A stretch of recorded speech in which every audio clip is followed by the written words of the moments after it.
À tous, bienvenue. Quel plaisir de vous retrouver, mesdames, messieurs. Annulation du scrutin du 28 avril avait exigé au lendemain du scrutin les anciens présidents Thomas Boniayi et Nicéphore Soglo. Les premières tendances rendues publiques par la Sénat, le taux de participation avec, soit un chiffre de 22,99%, les adeptes de l'annulation ont vu grossir leur rang, mais aussi relancer de plus belle le débat sur l'opportunité ou non d'aller à une telle option, l'annulation. 100% Bénin, le numéro du jour, mesdames, messieurs, se repositionne sur la question. Et ce sera au travers d'un regard croisé, celui d'un sociologue, observateur, ayant suivi de bout en bout le scrutin, un analyste politique. Thème au menu, taux d'abstention record pour les législatives du 28 avril. Nécessité d'invalidation du scrutin. Déjà, sur ce plateau, en notre compagnie, Aimé Tchefa, sociologue et observateur. L'homme a pu suivre de bout en bout le scrutin du 28 avril à son regard. Aimé Tchefa, bonjour. Bonjour. Merci d'être à nos côtés. Merci. On se remet progressivement des aléas liés à ce scrutin. Oui, ça va. En face de lui, Constantin Amonsou, il est plus à présenter l'homme aux multiples casquettes. C'est l'écrivain et analyste politique que nous recevons pour vous ce jour-ci. Constantin Amonsou, bonjour. Bonjour, cher ami. Merci de répondre à notre invitation. C'est toujours un plaisir d'être ici en votre compagnie. Et sachez-le, le plaisir est partagé. Première élection à l'ère du régime Talon, mesdames, messieurs, tout premier minable taux de participation jamais enregistré. Relève nombre d'observateurs pour un scrutin par le Bénin démocratique depuis les années 90, 22,99%. C'est le chiffre officiellement annoncé par la Commission nationale autonome Sénat. Quoique contesté par certaines chapelles politiques, le taux de participation, même en l'état, mesdames, messieurs, pour nombre d'analystes, reste lourd de conséquences. Le chef de l'État souligne, plus d'un doit en tirer les toutes premières leçons qui s'imposent. Aimé Tchefa, la question se pose-t-elle vraiment en ces termes? 22,99%, ce n'est pas une fin en soi, mais trop de réactions. Merci. Me référant aux différentes élections législatives, puisque nous parlons des législatives, et on ne compare que des élections de même nature, encore que chaque élection, même s'il s'agit d'élections de même nature, a ses spécificités. Alors, parlant des élections législatives au Bénin, en 1991, c'était 52%. On était au début. Et figurez-vous, c'est le taux le plus faible. Et le taux le plus fort, en même temps, c'est la législature qui a suivi la deuxième législature, 1995, 76%. 1999, 70%, 2003, 56%, 2007, 59%, 2011, 56%, 2015, 66%, et ensuite 2019, 22,49%. Donc vous voyez que dans l'histoire politique du Bénin, enfin, depuis qu'on a commencé la démocratie, c'est le taux le plus faible.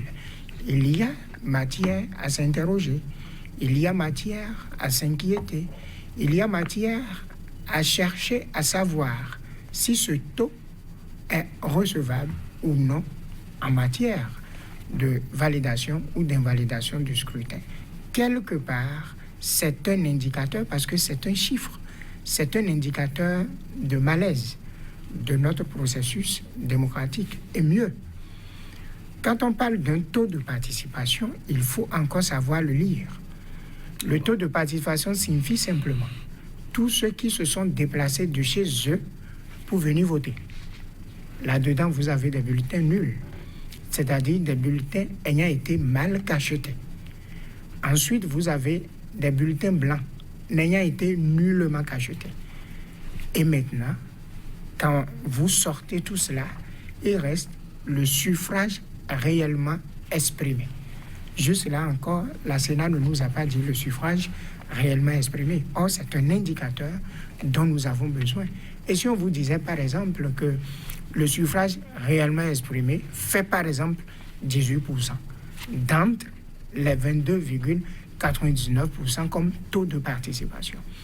Vous voyez un peu. Donc, c'est important en matière de lecture, d'appréciation, de performance électorale. Constantin Amonceau, le chiffre est tombé que de tollé un peu partout. L'analyste a aussi écrit un texte appelant à plus de réflexion. On y est. Oui, merci. Le Bénin, pendant de longues années, ça fait maintenant près de 30 ans, s'est illustré sur le continent africain, bon an, mal an, comme un modèle de démocratie. Et Richard Banegas, qui a cru devoir jouer de l'esprit, a relevé, même pour signaler que tout n'allait pas bien, que nous faisions de la démocratie à pas de caméléon, pour indiquer que nous faisions peut-être des pas lents, mais des pas tout de même en avant. Le processus électoral, la compétition électorale, le mode de déroulement des élections, la transparence des élections, le contexte, l'activité autour des élections, l'animation de la vie politique sont des indicateurs qui permettent d'apprécier la santé d'une démocratie. Et j'ai aimé que Aimé Tchafa ait parlé de malaise, mais enfin j'aurais dit pire, parce que malaise, c'est aussi à considérer que la situation n'est pas si grave que ça, que c'est tout au plus peut-être une situation banale que l'on peut gérer par un petit examen clinique sommaire et l'administration de quelques soins de première nécessité. Or, il faut regarder la situation. Nous assistons à une élection à laquelle, selon la Cour, du moins la Commission électorale nationale autonome elle-même, 22,9%. C'est-à-dire moins du tiers de ceux qui ont voté, non presque le tiers seulement de ceux qui ont voté aux dernières élections législatives avant celle-là. En 2015, nous avions 66%. En 2019, nous avons 22%. C'est le tiers. Comment l'intérêt des citoyens pour la désignation de leurs élus pourrait être effrité dans une proportion de 2 tiers, dans l'intervalle de 4 ans. Lorsque l'on interroge les facteurs de circonstance, lorsque l'on aura observé qu'au cours de ce processus, on a empêché les partis de l'opposition et même parfois quelques partis alliés au pouvoir parce qu'on n'était pas assuré peut-être éventuellement de leur fidélité, que l'on a mis en commission 2 partis qui ne sont pas seulement les soutiens du chef de l'État, mais qui ont été créés par son fait, qui ont été créés de son fait, qui ont été choyés de son fait, qui ont été choisis de son fait. Quand on a observé que dans le processus, ce sont ces 2 formations politiques-là qui ont été aux élections, qu'ils ont, oui, disposé du temps, elles toutes seules, pour occuper l'espace médiatique, l'espace social, l'espace géographique, pour animer leur campagne. Quand on a remarqué que tout le monde était devenu directeur de campagne, demandant, à défaut de tout, au moins que l'on aille voter, les uns pour rappeler aux citoyens que nous sommes, non plus que le vote est un droit, mais qu'il est un devoir. Que même le jour du vote, les délégués ont été appelés à commettre des congoneurs pour dire aux citoyens, allez voter, même si vous n'êtes pas d'accord, allez voter. On a senti que, et on savait que, les gens ne voulaient que se servir des citoyens, donc du taux de participation, pour valider leur forfaiture. Et selon eux-mêmes, le taux n'est qu'à 22%. Enfin, pour le citoyen, et pour ce que nous avions observé, en tout cas pour ce que moi j'ai observé dans ma circonscription, et pour les indicateurs que j'ai eus d'autres localités à travers les réseaux que j'ai installés, je suis en état de penser que c'était bien plus faible que ça. Mais tenons-en aux chiffres officiels et constatons qu'en l'État, il sera terrible d'installer un Parlement qui n'aura été élu que par moins du quart de nos compatriotes. Qu'il sera terrible pour la démocratie d'accepter que le chef de l'État a réussi à évincer tous les partis de l'opposition et à installer un système monocolore. À telle enseigne que, même pour l'assumer, des gens qui hier avaient de la pudeur, quelqu'un comme Roger Béonville avait osé dire qu'il ne fallait plus parler de tendance, Et c'était une bonne chose à son avis. On avait désormais, disait-il, un Parlement propre. Il y avait convergence au niveau des institutions. Et donc, célébrer la convergence des institutions. Or, et c'est peut-être de cela qu'il faut partir pour comprendre la crise. Qu'est-ce que la démocratie? Quel est le rôle d'un Parlement? Quel est le rôle des institutions qui régissent un État? Nous savons, pour reprendre l'idée de l'esprit de loi... On revient à ces questions. Ouais. Quelle est la mission d'un Parlement? Et de ce point de vue, est-ce qu'on doit se réjouir de ce qui se joue actuellement au Bénin? Mais avant, oui, nous parlons des grandes leçons qu'on pourrait en tirer. Il y a quelques pistes que Constantin vient ici de dresser, s'interroger comment, en 4 ans, on ait pu arriver à ce qu'on semble appeler une désaffection des électeurs. D'abord, des propos de Constantin, il y a 2 points qui me paraissent importants sur lesquels il faut revenir rapidement avant de répondre à votre question. Le taux. Vous m'avez vu à Bénin-Sheraton. Tout à fait. En train d'observer. Tout à fait. Je suis membre, à travers mon organisation, de la salle d'analyse. J'explique un peu pour qu'on comprenne. La plateforme des organisations de la société civile, la plateforme électorale, est un ensemble de plusieurs organisations de la société civile. Nous avons estimé qu'il faut s'impliquer dans le processus, qu'il faut surveiller, regarder, agir, s'impliquer et prendre notre partition et la jouer. Les organisations ont dit non, qu'il faut arrêter le processus. C'est par exemple le cas de Social Watch. Nous ne sommes pas dans cette dynamique. Des partenaires nous ont accompagnés, notamment la coopération suisse et l'Union européenne, plus nos propres efforts. Nous avons mis en place ce qu'on appelle la salle de situation électorale. De quoi s'agit-il? En fait, c'est une organisation dynamique qui se charge d'observer, de monitorer, du début jusqu'à la fin du processus. Dans cette salle, vous avez une première chambre qui est la chambre technique. Vous avez là une 50aine d'ordinateurs, vous avez des blogueurs et les moniteurs, c'est-à-dire les observateurs qui ont été formés, je fais partie de ceux qui les ont formés, qui doivent remonter au fur et à mesure tout ce qu'ils observent à travers des codes qu'on leur avait déjà montrés. Il y a eu plusieurs sections de formation. Il y a 2 types de messages globalement. Les messages directement liés au scrutin et les messages d'alerte. Tous ces messages des textos SMS sont envoyés pas par l'entremise de la connexion, juste des textos. Donc, il suffit d'avoir le réseau et vous envoyez. Vous n'avez pas besoin d'être connecté. Je précise cela. Tout ce qui est envoyé est reçu à la chambre technique où nous vous avons reçu. Vous nous avez vus à l'œuvre. Ce qui est fait à la chambre technique, en même temps, est imprimé, envoyé à la chambre. C'est clair, il y a eu beaucoup de sérieux dans ce travail. Bon, donc, nous, on avait déjà dit que le taux de participation est 22%. Vous vous en souvenez? Tout à fait. Nous, on l'a dit bien avant la Sénat, donc ce n'est pas nouveau puisque c'est un travail sérieux, scientifique, technique. Donc moi, je ne doute pas du taux de participation pour avoir pris part à tout ce processus. Oui, ça c'est vous, les regards sont partagés. Oui, maintenant, par rapport au... J'en arrive. Okay. Le second point. De ce qu'a décrit Constantin Amoussou, qui est vrai, je ne dis pas que c'est faux, il faudrait également situer la responsabilité de l'opposition. J'ai l'impression que la plupart de ceux qui ont fait le régime Boni-Yayi étaient allés seulement pour chercher de l'argent, étaient allés seulement pour leur ventre et pour leur poche.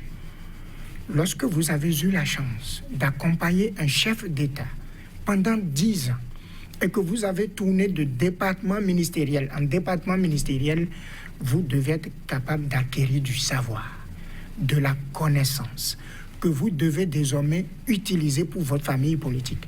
Ils n'ont pas su le faire. Soyons sincères. Faire de l'opposition, c'est quelque chose de sérieux. C'est une grande responsabilité. C'est une affaire de collecte d'informations à traiter pour pouvoir atomiser l'adversaire. Parce que quoi que l'on dise, il s'agit de l'arène politique. Vous savez bien, l'arène dans la Grèce antique, c'est là où a lieu le combat, la compétition.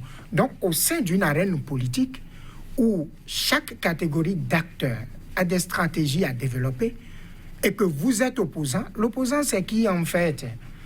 C'est celui qui n'est là que pour collecter les failles de celui qui est à l'opérationnel pour pouvoir élaborer des stratégies et les vincer après. Vous avez donc alors, vous pensez que ce travail-là peut être fait en se reposant sur ses lauriers, en ne prenant rien au sérieux, en ne faisant pas de l'anticipation, en n'étant pas proactif. Non, je voudrais préciser, la responsabilité de l'opposition sur cette question est une réalité à ne pas occulter. Nous sommes en politique qui n'est pas une activité réservée aux enfants de cœur.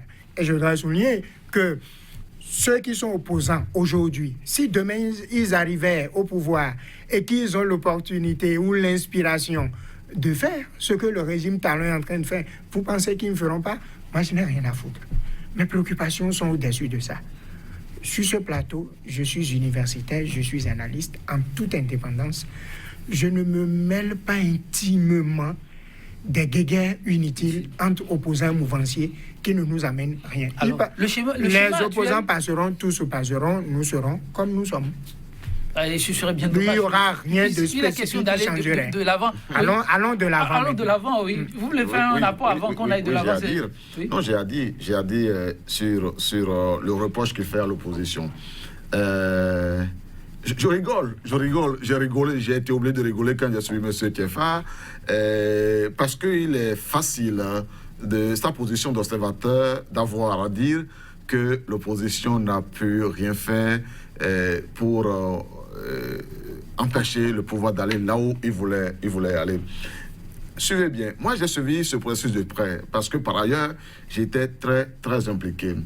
Dites-moi, qu'aurait été capable de faire l'opposition lorsque le pouvoir a pris l'option, c'est pris résolument et dit, quoi qu'il fasse, quoi qu'ils aient mis en œuvre, nous allons décider de ne pas leur délivrer une pièce. C'est de ça qu'il s'agit. Est-ce que l'opposition allait prendre en otage le ministre de l'Intérieur? Est-ce qu'elle allait lui braquer une arme sur la tempe et lui dire, tu nous délivres cette pièce-là, ou bien on ne sort pas d'ici? Ce qu'avait à faire l'opposition, c'était de prévoir, de voir venir quelles étaient possiblement les astuces que pouvait avoir à utiliser le pouvoir contre lui. J'ai rappelé sur un plateau un jour une anecdote. J'ai dit, et cela me revient à l'esprit, qu'il y avait dans un village un vieil homme qui était tenu pour sage, pour très sage. Et qu'un jour, un jeune homme s'était mis à l'esprit de le défier et de révéler publiquement qu'il n'était pas le sage que l'on le tenait être. Alors il vient vers le vieillard, il a un papillon dans la main, il lui tend la main et il lui dit, vieillard, vous êtes tenu pour un sage. Dites-moi si tel est vrai que vous êtes un sage. Dites-moi si le papillon dans mon poing est mort ou s'il est vivant. Et il savait, ce jeune homme malicieux, que si le vieillard disait que le papillon était vivant, il serrait son poing, le ferait tuer et ouvrirait la main, montrant un papillon mort. Mais il savait que si, à contrario, le vieillard déclarait que le papillon était mort, il ouvrirait son poing et le laisserait s'envoler pour démontrer qu'il n'était pas un sage. Le sage l'observe. Et puis il lui dit, vieillard, il lui dit, jeune homme, que ce papillon soit mort ou qu'il soit vivant, cela est en ton pouvoir. Cela est en ton pouvoir. Il était dans le pouvoir du chef de l'État. Il était dans le pouvoir du ministre de l'Intérieur de décider de remettre ou de ne pas remettre le certificat de conformité, qui est d'ailleurs une pièce inventée de toutes pièces, en dehors des pièces prévues par la loi, aux acteurs de l'opposition qui avaient observé toutes, alors vraiment toutes les corrections qui ont été portées à leur attention par les techniciens du ministère de l'Intérieur. Donc à cet effet, l'opposition n'avait rien à se reprocher, ni la FCBE, ni l'Union sociale libérale, ni Restaurer l'espoir. En revanche, lorsque le chef de l'État a reçu l'opposition au Palais de la République, il a tenu une formule qui m'est restée, sérieusement, en travers de la gorge, et je l'ai tenue. Il dit, si j'avais été à votre place, je me serais donné les moyens d'aller à cette élection. C'est ce qu'il a dit. C'est ce que fait l'opposition. L'opposition a dit qu'il n'y aurait pas d'élection sans l'opposition. Et c'est ce que l'opposition continue de faire. Parce qu'on a tenu ce qui s'est passé la dernière fois. L'opposition dit que ce n'est pas une élection. Et vous auriez eu raison si ces élections avaient eu lieu dans ces conditions et que le 15 mai, le Parlement avait pu être installé sans que rien ne se passe. C'est justement ça. Et c'est donc à partir du 15 mai, lorsque ce Parlement aura été installé, qu'il aura fait 4 ans, que M. Tchefa aurait eu raison de dire que l'opposition s'est comportée comme un ange dans une arène de gladiateurs. Alors, vous voulez dire que le combat se poursuit. Emile Tchefa, on en est là. Aujourd'hui, la Sénat a situé tout le monde, même s'il reste beaucoup à dire, à découvrir, car vous l'avez annoncé tout à l'heure, on aimerait bien avoir certains détails qui ne sont pas encore existants. Mais sur ce qui existe déjà, beaucoup appellent à tirer des leçons si tant est qu'on travaille pour la République. Oui, la Sénat nous a partiellement cités parce qu'elle donne ou communique ou proclame les tendances. Et selon la loi, c'est la Cour constitutionnelle qui proclame les résultats définitifs. Vous le savez bien, toute décision de la Cour est sans recours. Ce qui est important dans ce que nous sommes en train de dire, à mon avis, comment nous en sommes arrivés là, chacun aura la latitude de se faire son opinion. Ouais. Constantin Amoussou a posé une question importante, puisque j'ai pris tout mon temps pour collecter des données de part et d'autre et observer tout le processus dans son entièreté. Il a posé une question. En fait, moi, j'avais vu à 5 différents niveaux l'opposition rester amorphe. Mais je vais prendre une seule question. Il a posé une seule question. Je pourrais apporter une petite réponse et vider cet aspect pour que l'émission prenne son cours normal. Oui.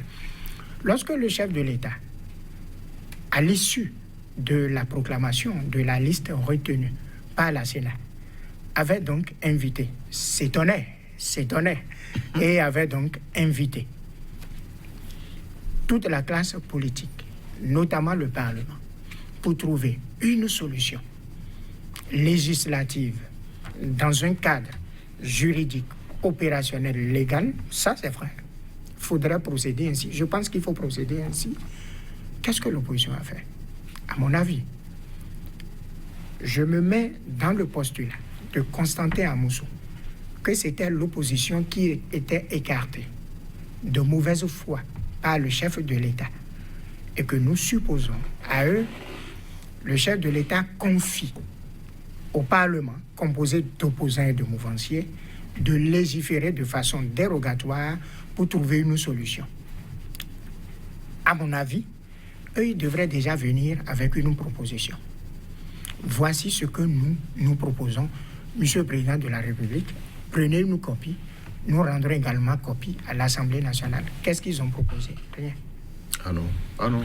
Non, je vais réagir quand l'orateur. Laissez-moi finir. Et après ça, j'arrête. Voilà. Ce que nous appelons, dans le cas d'espèce proposition, c'est une loi dérogatoire devant trouver 2 solutions pour que tout le monde aille aux élections. Ce n'est pas une autre chose.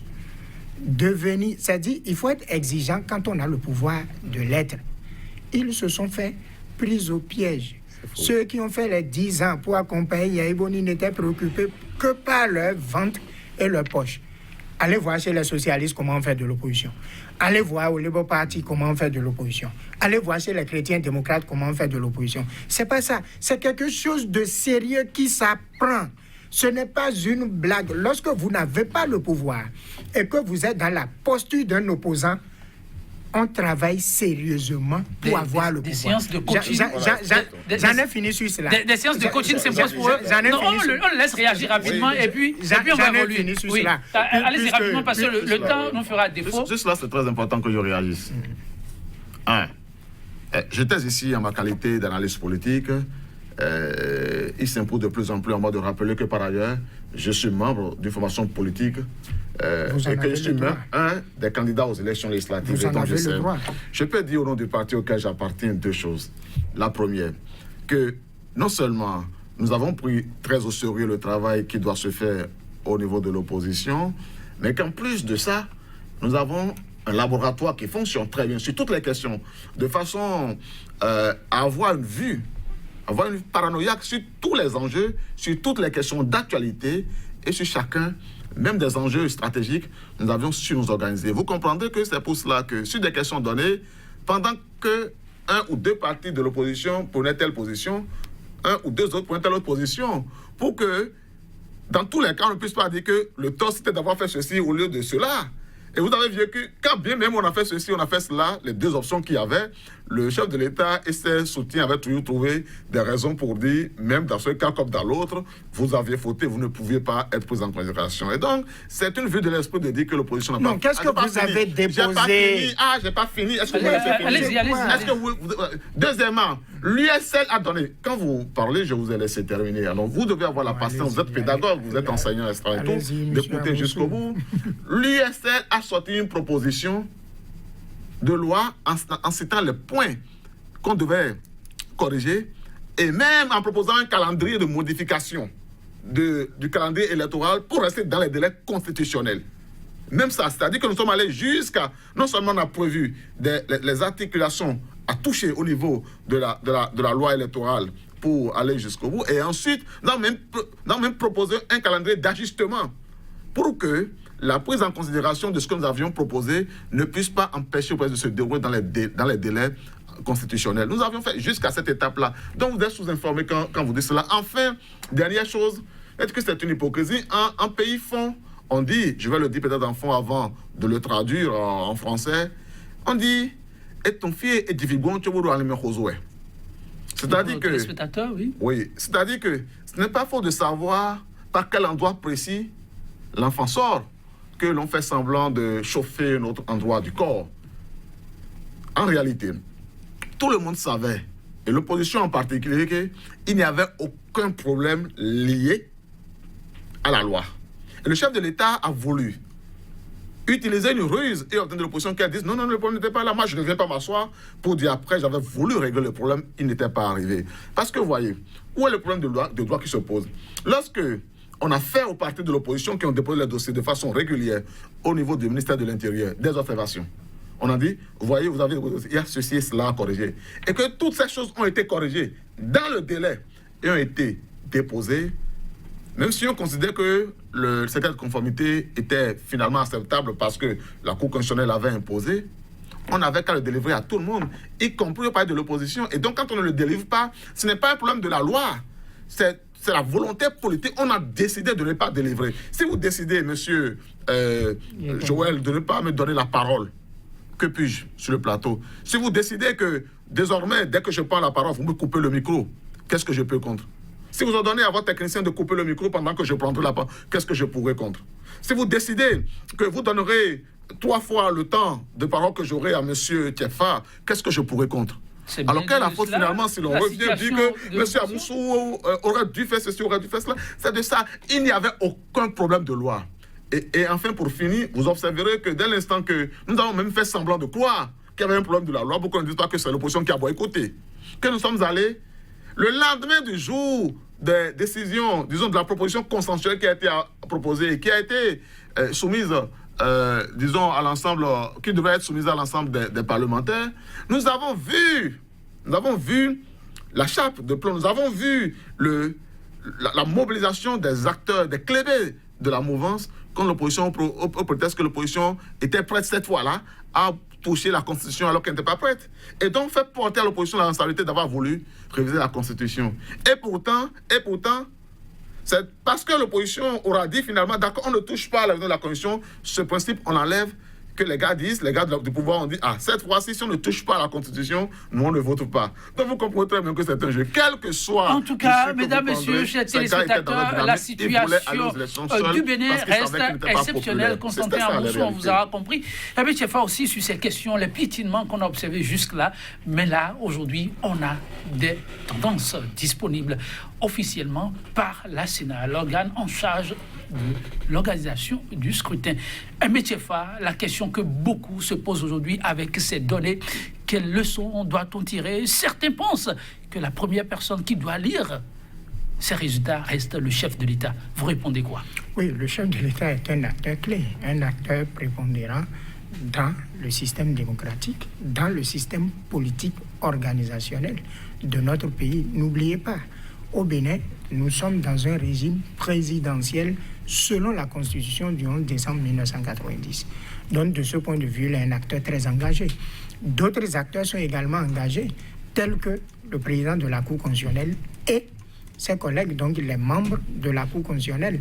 La réelle question qui se pose aujourd'hui, puisque c'est de cela qu'il faut essentiellement discuter, c'est que est-ce qu'il faut valider ou est-ce qu'il faut invalider le scrutin? De votre regard? Oui, j'ai dit, ces gens d'abord, ce n'est pas moi qui dis ce qu'il faut faire. Moi, je suis qui pour dire ce qu'il faut faire. Le regard de l'université, ça compte? Donc, c'est actuellement la Cour constitutionnelle qui a le pouvoir de nous dire ce qu'il faut faire. Elle, la Constitution lui donne le pouvoir de dire j'invalide le scrutin ou je le valide. Moi, je ne peux que dire ce que je pense en tant que citoyen. Mais moi, je non, pas que citoyen, vous n'êtes pas un citoyen ordinaire. Je suis un citoyen comme quiconque. Il n'y a pas un diplôme de citoyenneté non, ça, extraordinaire. C'est fait. Maintenant, moi, je peux le dire en tant que technicien. Là, je fais des propositions et chacun prend ce qu'il veut. Allons-y. En fait, c'est un projet sérieux. Et il s'agit de réfléchir la tête froide. La réflexion ne se fait pas dans le bruit. Je suis en train de préparer un article scientifique. Dès que tout va s'apaiser, je publierai, comme j'ai publié sur plusieurs sujets. Il faut introduire d'abord un certain nombre de variables dans un modèle à construire. J'en ai trouvé 12 en interrogeant les acteurs. J'ai fait des entretiens croisés, c'est-à-dire aussi bien pour des acteurs de la mouvance que pour des acteurs de l'opposition, que ceux de la société civile. Et au terme de ces différentes discussions, j'ai trouvé 12 variables. Je vous les cite rapidement, c'est pas long. 1. Volonté et aspiration du peuple. 2. Renforcement de la démocratie. 3. Respect du principe de séparation des pouvoirs. 4. Organisation des élections à bonne date. 5. Offre politique législative. 6. Taux de participation. 7. Cause de la baisse ou amenuisement du taux de participation. 8. Suffrage réellement exprimé. 9. Nature et forme des irrégularités. 10. Ampleur des dégâts divers survenus. 11. Réalité propre à l'arène politique. 12. Culture de non-violence et de paix. Et en utilisant ces variables pour modéliser, je pars sur 2 scénarios, puisqu'il n'y en a que 2. Valider ou ne pas valider. Alors, le premier scénario, c'est invalidation. Le second, c'est validation. Je n'ai pas mis le premier ou le second en fonction de mon humeur. Je les ai classés par ordre alphabétique. Donc, si vous classez invalidation et validation par ordre alphabétique, c'est invalidation qui vient avant validation. C'est comme cela que ça devient premier scénario. Dans ce scénario, quels sont les avantages? C'est-à-dire que si on invalidait l'élection, les élections législatives du 28 avril 2019, quels sont les avantages? 1. Preuve de recherche de consensus. 2. Prise en compte des points de vue et préoccupations des opposants et autres acteurs, tels qu'une frange des OSC. 3. Renforcement du processus démocratique national. 4. Envoi de signaux et messages forts aux pays organisateurs de mauvaises élections, surtout dans la sous-région. 5. Ouverture de dialogue en vue du consensus pour la paix. Ce sont les avantages. Les inconvénients. Preuve de l'autocontradiction du chef de l'État. 1. 2. Effritement de l'autorité de l'État. 3. Rehaussement du coût des élections, car double organisation. 4. Violation flagrante de la Constitution, car l'échéance du 15 mai ne pourra plus être respectée pour le nouveau Parlement. 5. Déviation du mode de gouvernance et compromission des formes de réforme entamées. En matière de réforme, tout n'est pas pertinent. Il y en a qui sont très pertinentes. Et ensuite, c'est pas moi qui ai dit ça. C'est les points évoqués. Ce sont les acteurs auprès de qui vous avez fait la démarche. Qui ont dit ça? On revient sur le second aspect de la question. Non, je peux vous donner copie. Non, on revient à la fin. C'est pas un secret. Constantin Amoussou, je crois que le M. regard Amoussou en a besoin d'analyste et d'écrivain qui avait aussi beaucoup écrit issu des questions d'élection au niveau de la sous-région, et le Bénin qui, à un moment donné, est apparu comme le laboratoire. Et d'ailleurs, ses concitoyens ont souvent été sollicités pour ce savoir-faire. Il paraît que ce qui a fait la magie du Bénin, c'est été la question du consensus. Alors, lorsqu'on arrive à ce résultat, je vous pose d'abord la même question. Le chef de l'État est celui que beaucoup doivent, comme celui qui doit lire ces tendances et surtout ce taux de participation. Vous l'entrevoyez sous quel angle, vous avez suivi Aimé Tchefa? Oui, très bien. J'ai suivi Aimé Tchefa et j'ai apprécié l'effort de travail technique qu'il essaie de faire autour de ceci. Je pense que c'est plutôt intéressant d'avoir des scientifiques qui portent un œil, disons, technique sur la façon de considérer et d'objectivement rechercher et retrouver une solution aux crises. Je vais juste relever que dans la dynamique actuelle, il s'agit de la solution que l'on trouve aujourd'hui, c'est-à-dire jeudi, date d'aujourd'hui. Il s'agit donc pas, on ne pourra pas attendre que l'article soit prêt, soit publié. Et il s'agit pour le chef de l'État de prendre la main de la situation. À l'instant où je vous parle, Bégamé est en train de brûler. Et quand nous finirons de quitter ce plateau, je ne sais pas quels autres quartiers, villes et communes de Bénin seraient en train de brûler. Je ne sais pas. Urgence, vous me dit. Il y a urgence. Et à moins d'être à l'image de Néron qui, pendant que Rome brûlait, s'était mis sur la colline et jouait de la lyre pour finir une autre musicale qu'il composait, le chef de l'État doit avoir compris que le chapeau qu'il a décidé de porter est en train de faire brûler le Bénin. Le chapeau qu'il a décidé de porter, parce qu'il a dit lors de sa sortie d'avant les élections dans le débat appelé instant politique que lui, il était prêt à porter le chapeau de ce qui advenait et à dire même qu'il ne permettrait pas que le pays brûle. Le pays est en train de brûler depuis le dimanche jusqu'à ce jour et je suis en train de voir qu'il n'a pas été capable d'empêcher que le pays ne brûle. Et lorsque vous observez, il y a des signes qui ne trompent pas. Le ministre de l'Intérieur a parlé d'incidents. Il a parlé d'incidents. Oui, vous êtes citoyen, vous êtes journaliste, vous avez mieux que moi été. J'ai vu vos éléments sur le terrain en train de filmer ce qui s'est passé hier. Vous êtes en mesure de dire si, à vos yeux, il s'était agi d'incidents mineurs. Mais en réalité, quand des gens ont marché, quand ils sont allés au ministère du Travail qui est situé à 100 mètres du camp Guézo, 100 mètres du camp militaire, du plus grand militaire, et qu'ils ont mis feu à ça, sans que les militaires ne puissent les contenir, mais ne tentent même, n'être dans le sentiment d'avoir tenté de les contenir. Quand ils ont été capables de mettre feu, de semer le feu un peu partout dans le périmètre de la présidence de la République. Parce que la présidence de la République est située à moins de 50 mètres de là. Je vous l'ai dit que et que les hommes vous aurez compris que les hommes en armes ont perçu le danger de la situation et qui n'ont pas voulu porter la responsabilité devant la Cour pénale internationale d'avoir été ceux qui ont ouvert le feu sur nos compatriotes, même si on a noté avec regret que des pertes en vie humaine auraient été enregistrées et que le colonel qui aurait tiré dans l'acte qui apparaît comme sa défense aurait tenté de situer les responsabilités en indiquant que c'était de façon accidentelle, etc. Et donc, au regard de cela, considérez que le chef de l'État n'a pas de choix. Il n'a pas de choix que de déclarer que les élections soient invalidées. Que le... Mais bien sûr, il n'a pas de choix extrême tour. C'est comme cela. C'est bien comme cela, parce que ça a été de sa volonté d'imposer que le processus aille et tombe dans la crise que nous avions. Ce qui s'est passé n'était pas de la loi. Et lorsque vous dites que c'est le message, je suis juriste aussi de formation, je suis juriste de formation par origine, et je sais quel peut être, disons, le rôle de chaque institution. Lorsque vous dites que c'est la Cour constitutionnelle qui a le pouvoir de faire, la Cour constitutionnelle, dans son fonctionnement, a montré qu'elle ne pouvait plus être une institution à laquelle les citoyens feraient foi. Et je peux vous citer, ah oui, si vous en rigolez, oui, bien sûr, vous avez le loisir de en rigoler, parce qu'il vous aura échappé que, en dépit des tests sur la Cour constitutionnelle qui disent que l'on ne peut pas, que les décisions de la Cour constitutionnelle sont sans recours, Monsieur Joseph Djabouénou, en prenant la tête de la Cour constitutionnelle, a fait formuler un recours, en tout cas, a fait constater un recours sur une décision qui avait été rendue, est revenu sur la décision et a rendu une décision contraire. Ou vous n'étiez pas au courant de ça?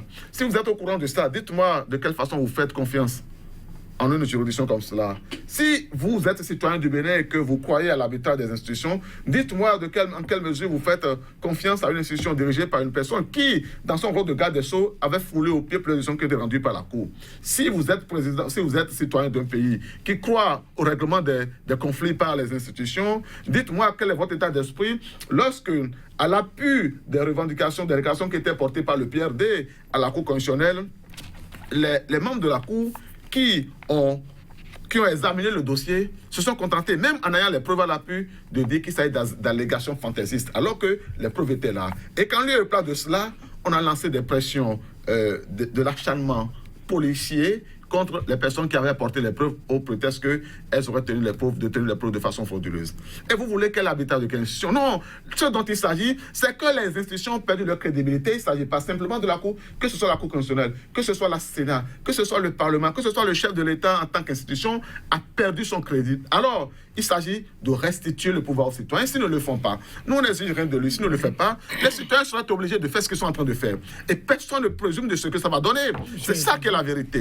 Constantin Moussou, vous pensez que s'il y a une solution aujourd'hui face à la situation, c'est qu'on aille à l'invalidation? C'est votre regard d'analyste, oui. Écoutez, je voudrais préciser ceci. Oui. C'est la Cour qui s'occupe de ces questions, selon la loi. C'est pas moi qui ai dit ça. Tout à fait. Qu'on fasse confiance à la Cour ou non, ça dépend de quelle catégorie d'acteurs. Lui, il ne fait pas confiance en la Cour. Moi, je fais confiance à la Cour. On va faire comment? Mais c'est ce que la loi a dit. Non, mais je vous dis, ce que vous ne voulez pas observer, c'est que nous ne sommes plus dans un processus légal. Mais c'est de ça qu'il s'agit. Je vous ai suivi. Vous me ferez l'amabilité et la bienséance de mes Vous voyez à quel point ça ne marche pas quand vous marchez là-dessus, puisque vous avez fait de même tout à l'heure.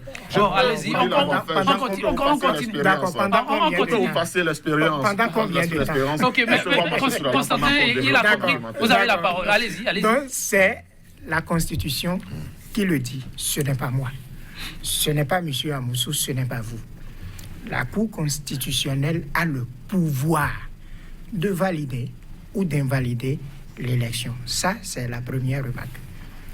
La seconde, le chef de l'État, parce qu'il disait tout à l'heure que le chef de l'État n'a pas d'autre choix que d'invalider l'élection. Vous avez dit d'annuler. D'annuler, oui, d'invalider. Non, c'est pas invalider, c'est annuler. Au jour d'aujourd'hui, il ne peut plus, au regard de la Constitution. Monsieur Amoussou, je sais que vous êtes énarque.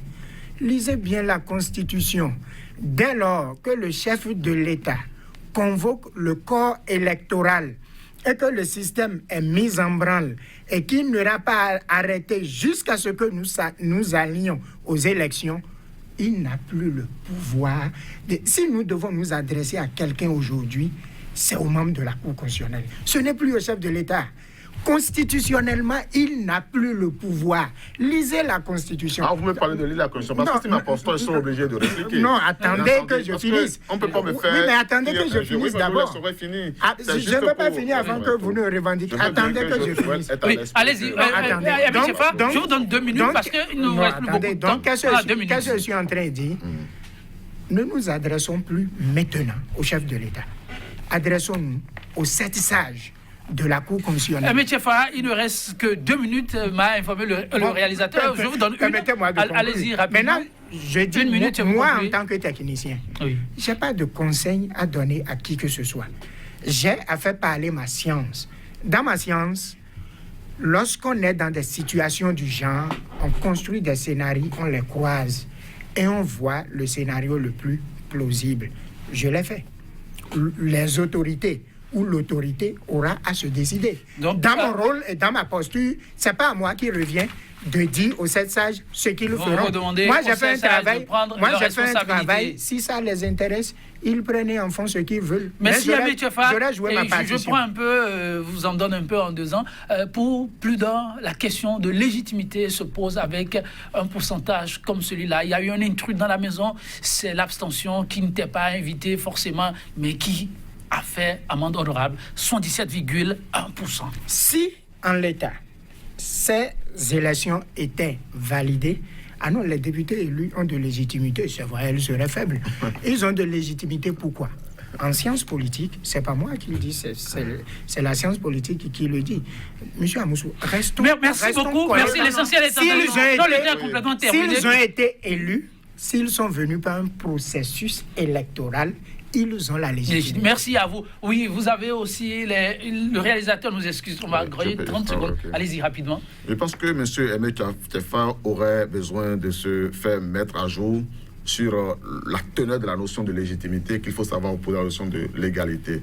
Parce que la légitimité, ce n'est pas la conformité à la loi, contrairement à ce qu'il veut dire. Je n'ai pas dit ça. Mais alors, allez-y. Ne l'écoutez pas, allez-y. Vous n'avez plus la parole. La légitimité, c'est la possibilité pour celui qui porte un pouvoir d'être reconnu dans ce pouvoir par ceux qui l'ont ainsi porté. Lorsque 77% de ceux qui doivent émettre le vote se sont abstenus de l'émettre, vous n'êtes pas légitime. C'est aussi banal que ça. Et vous êtes sociologue, c'est du moins mieux que moi, juriste, vous qui aurez dû relever cela et m'aurez confondu là-dessus. Et c'est ce que j'attendais de vous. Allez-y. Vous avez une minute. Juste après ça, je conclue l'émission. Alors, fini pour dire qu'à cet instant précis, je ne sais pas si le président de la Cour constitutionnelle aurait le loisir de nous suivre, d'écouter notre émission avant de prendre la décision, que les membres de la Cour constitutionnelle auraient le loisir de nous lire, que les membres des institutions de la République, que même de façon informelle, la structure qu'ils ont appelée structure, comment ils ont appelé, interinstitutionnelle, sache que de même qu'elle a eu la magie de déclarer à un moment donné que le processus se poursuive sans que cela n'ait été prévu par la loi, de même elle trouve le moyen sage de sortir le pays de la crise. Et de toute façon, cela part de ce que le processus soit remis à zéro. Donc il trouve le moyen, tel est ce que je souhaite au chef de l'État, quitte à lui d'en tenir compte, de ne pas en tenir compte. Ce qui est évident, c'est que les populations qui n'ont pas été au vote veulent bien s'exprimer et il n'est pas possible, moi je vous le dis, vous pouvez observer que le Parlement soit installé le 15 mai avec les 83 députés hors la loi qui viennent d'être ainsi désignés. En tout cas, ça reste vos regards. Mesdames, Messieurs, vous l'avez compris, ce plateau est un plateau pour tous. Les regards croisés pour permettre à chacun de se faire son opinion, quitte à apporter la contribution qui s'impose pour le développement intégral. Merci donc à vous, Aimé Tchefa. Merci également à vous, Constantin Amoussou, d'avoir été des nôtres. 100% Bénin. Ainsi s'achève le numéro du jour.